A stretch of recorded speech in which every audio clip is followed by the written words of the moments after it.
E aí galera do YouTube, hoje eu vou ensinar a como baixar fazer root no Optimus do Chip TV LG Optimus. Vocês vão baixar o link da descrição, é isso aqui. Vai identificar seu aparelho, que é o LG Optimus E467F.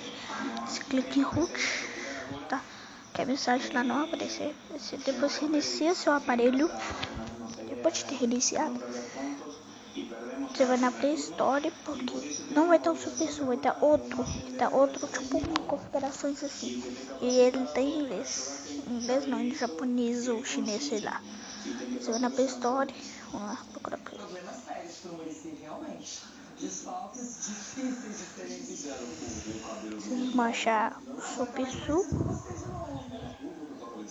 Aí se vocês querem modificar, se vocês já tem root, vocês baixam o root checker. E depois de você ter baixado isso, vai vir aqui uma mensagem. Aqui vai vir uma mensagem. Não vai estar assim, vai vir aqui uma mensagem que tem outro negócio de root. Aí você coloca aí normal, aceita tudo. Depois de terminado, pronto, o root feito. Seu celular tá com root. Aí você bate o chip básico para poder saber se você já tem root.